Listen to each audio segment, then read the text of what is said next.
प्रश्न पूछा, गुरुजी प्रणाम।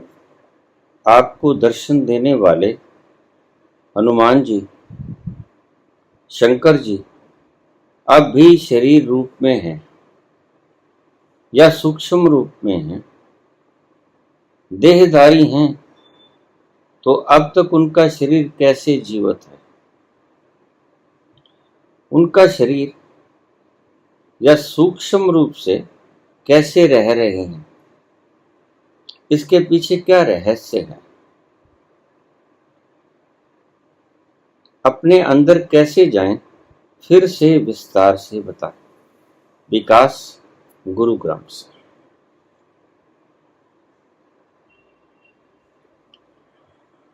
सुंदर प्रश्न है। इस तरह के प्रश्नों से लोगों के मन की गांठ खुलती है।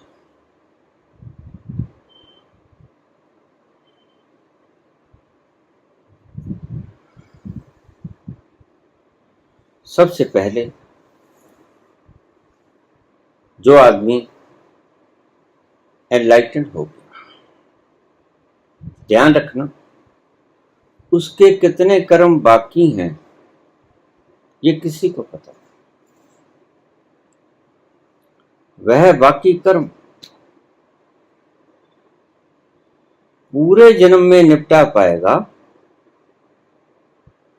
या अगला जन्म फिर लेना पड़ेगा, इसका भी किसी को पता नहीं। अब पूछा है कि हनुमान जी, शंकर भगवान, शिव और शंकर में फर्क है, मैंने आपको पहले भी बताया। शंकर भगवान, इनके सूक्ष्म शरीर हैं या स्थूल शरीर हैं? प्रश्न देखिए। आपको दर्शन देने वाले हनुमान जी, शंकर जी अब भी शरीर रूप में हैं या सूक्ष्म रूप में हैं?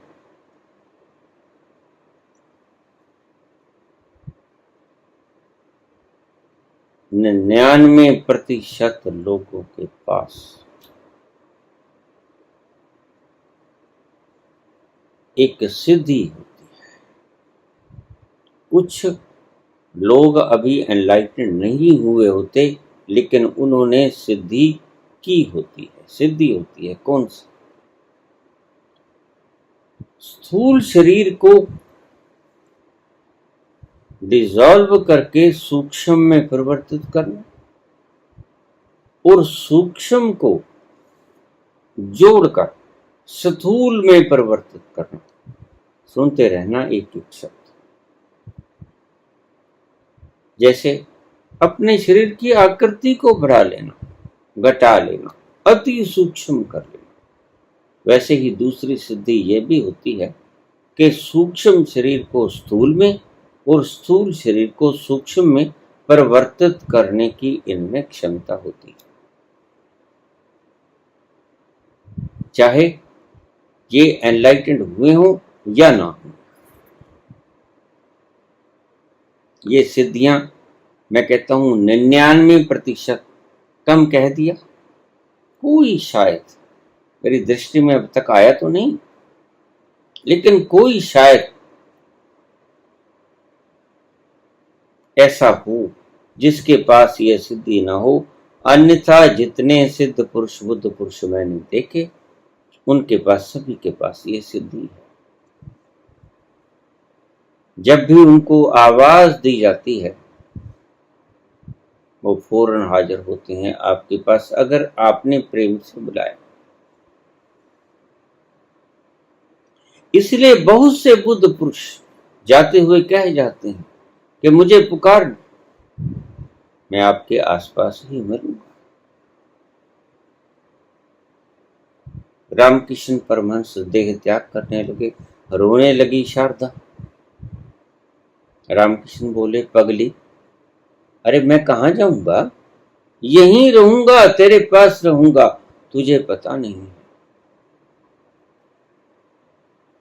मैं कहीं नहीं जाने वाला, सभी स्थानों पर मैं ही हूं, मेरा सभी जगह वास है। तू रो मत, मैं कहीं नहीं जाऊंगा, मैं तेरे पास हूं। वो अपनी भाषा में बोल रहे हैं, अपने तल पर खड़े होके बोल रहे हैं। आप अपने तल से सुन रहे हो उसकी बात। तो मैंने कहा, बहुत से व्यक्ति, बहुत से सिद्ध पुरुष, और हनुमान जी तो सिद्धि के दाता हैं, रिद्धि के दाता हैं, और खुद सिद्ध नहीं होंगे, ये सिद्धि उनके पास नहीं होगी। कितना सूक्ष्म रूप धारण कर लिया उन्होंने लंका में जाते वक्त, और सुरसा के मुख में अति सूक्ष्म रूप धर के बाहर आ गए। जब राक्षस ने सीता की खोज में हनुमान जी जा रहे थे, उनकी परीक्षा लेनी चाहिए देवताओं के आग्रह पर, तो वो परीक्षा में सफल हुए।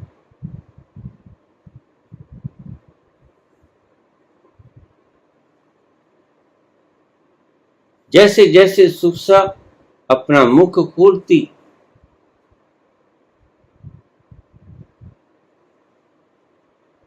हनुमान जी उससे दुगना मुख कर देते, दुगना रूप कर देते।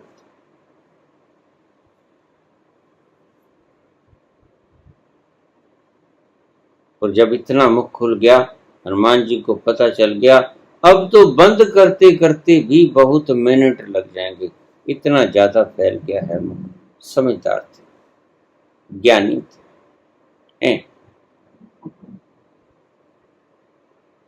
तो बिल्कुल सूक्ष्म रूप मच्छर जैसा रूप धरा और बाहर आ गए। ले माता, मैंने तेरे साथ वचन पूरा कर दिया। परीक्षा पास हुई, लंका में जाने लगे, अति सूक्ष्म रूप धर लिया।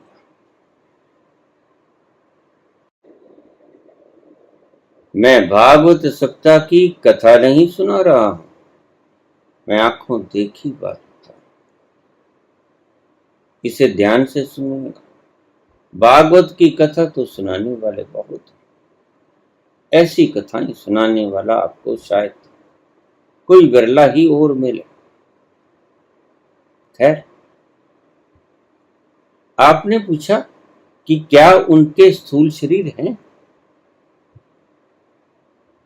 नहीं,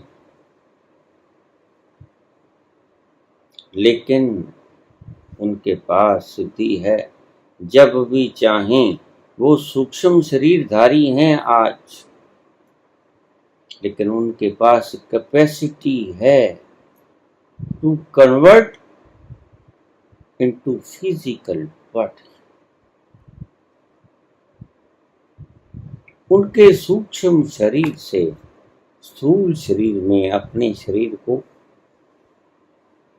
परिवर्तित करने की उनमें शक्ति है, यह सिद्धि है उनके पास।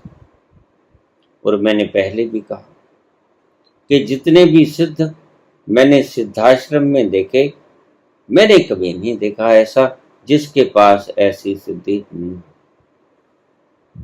सभी के पास इस तरह की सिद्धियां होती, ये लोग पहले से ही ऐसी सिद्धियां करके रखते हैं, बशर्ते कि कोई ऐसा हो जो सडन एनलाइटेंड हो गया हो, फिर वो रुकेगा भी, फिर तो वो चला जाए। जो रुकेगा सोच समझ के रुकेगा, किसी कारण से रुकेगा, और कारण क्या होगा? करुणा। आप दुखी जीवों के प्रति करुणा, उसके कारण वो रुके। जो ये जितने कितने खरबों खरबों लोग हुए आज तक, बड़ी मुश्किल से कुछ सैकड़ों लोग ऐसे करुणावान बचे जिनका एक समूह एक स्थान पर एकत्रित। ऐसा एक स्थान नहीं, ऐसे कई स्थान और भी हैं। उनकी चर्चा किसी दिन बाद, प्रसंग बहुत लंबा हो जाता है। आपको दर्शन देने वाले हनुमान जी, शंकर जी अब भी शरीर रूप में हैं या सूक्ष्म रूप में? स्थूल रूप में नहीं है, सूक्ष्म में है, लेकिन स्थूल में जब चाहे परिवर्तित हो सकते। अब आप समझ गए। देहधारी हैं? नहीं है। तो अब तक उनका शरीर कैसे जीवित है नहीं, देहधारी नहीं, सूक्ष्म है, लेकिन देहधारी होने की क्षमता हर पल रखते हैं। अब आपको शायद गुंडी खुल गई होगी। आगे चलिए। उनका शरीर या सूक्ष्म रूप से कैसे रह रहे हैं? शरीर तो है ही नहीं, सूक्ष्म रूप से बिना किसी खाने धाने के रहा जा सकता है? बुद्ध कैसे रह रहे हैं? ये सारे सिद्ध पुरुष बुद्ध पुरुष कैसे रह रहे हैं? महात्मा बुद्ध कैसे रह रहे हैं? सिर्फ सूक्ष्म शरीर को किसी प्रकार के आहार की आवश्यकता नहीं होती। अब तक उनका शरीर कैसे जीवित है अगर देहधारी हैं? देहधारी नहीं। इनका शरीर या सूक्ष्म रूप से कैसे रह रहे हैं? शरीर तो है नहीं, सूक्ष्म रूप से कोई आवश्यकता नहीं होती, बड़े आराम से रह सकते हैं, लाखों करोड़ों वर्षों तक रह सकते हैं। इन्हें कोई खाने पीने की जरूरत नहीं होती, किसी तरह की एनर्जी या कैलोरीज की जरूरत नहीं होती। इसके पीछे क्या रहस्य? कोई रहस्य नहीं।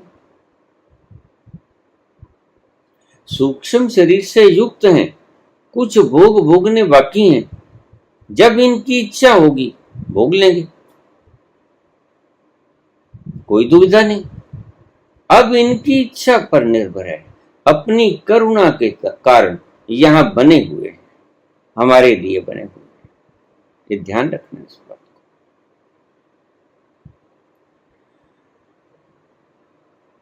इसके पीछे क्या रहस्य है? कोई रहस्य, सिर्फ इतना ही रहस्य है कि ये अपनी करुणा के कारण हमारे हितार्थ बने हुए हैं।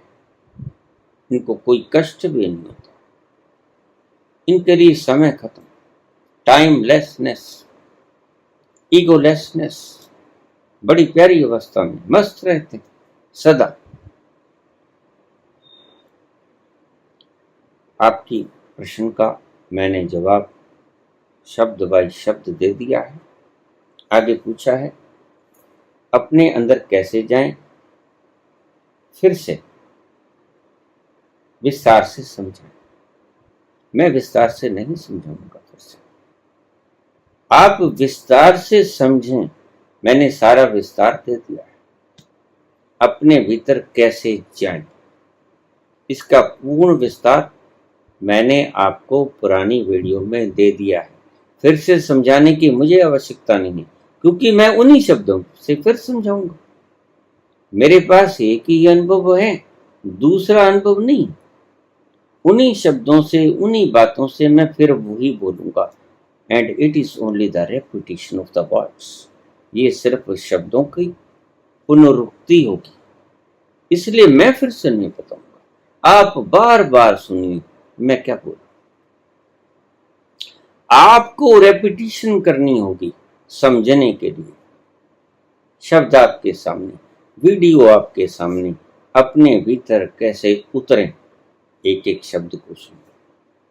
कोलाहल के बीच न सुनिए, एकांत में सुनिए।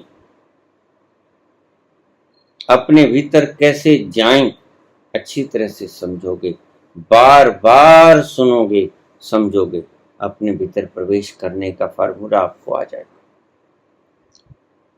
लेकिन फिर भी थोड़ा सा आपको इशारा दे दो। ध्यान अपने अंदर जाने की एक प्रोसेस है। और ध्यान कैसे होता है? To do nothing.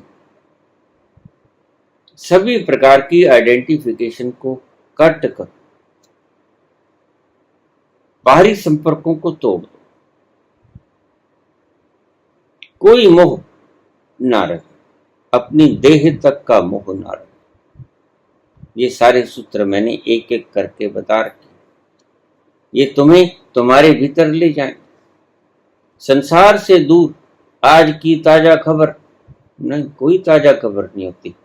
सब खबरें बासी होती, और अगर है भी कोई ताजा तो आपको उसको जानने की आवश्यकता नहीं। बाहरी संसार से डिस्कनेक्ट,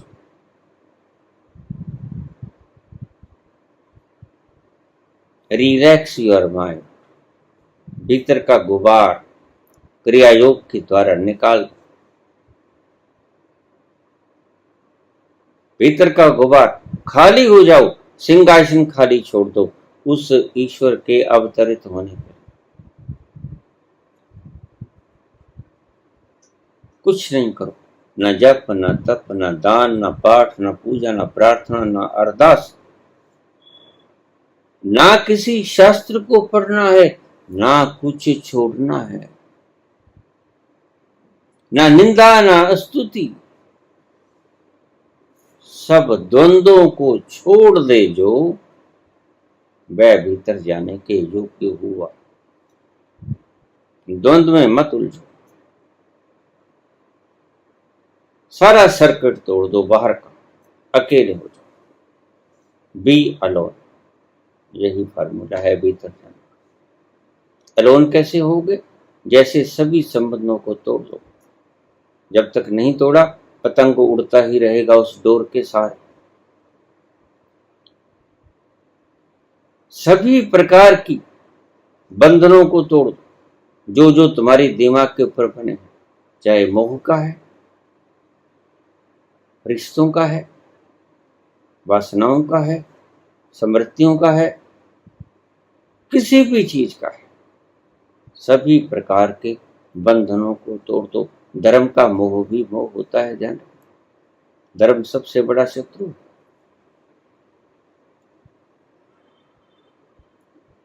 धन का भी मोह छोड़ देना है, धन से भी कट ऑफ होना है, जरूरत के लिए कमाओ, जोड़ने के लिए। वासनाओं से मुक्ति, काम क्रोध लोभ मोह अहंकार, इन ऊर्जाओं को छोड़ दो रूपांतरित होने के लिए। वासनाओं से मुक्ति और वासनाओं के बाद अर्थ से मुक्ति, धन से मुक्ति, जरूरत के लिए धन कमाओ, और तीसरा धर्म से मुक्ति। आज से तुम्हारा कोई धर्म ना रह जाए, तुमसे पूछे तुम किस धर्म से संबंधित हो, तुमने कहना इंसानियत से।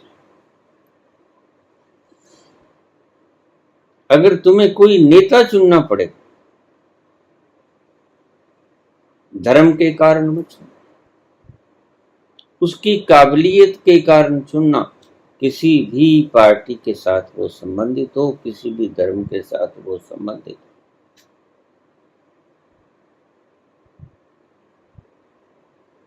धर्म को तो समूल नष्ट ही कर देना।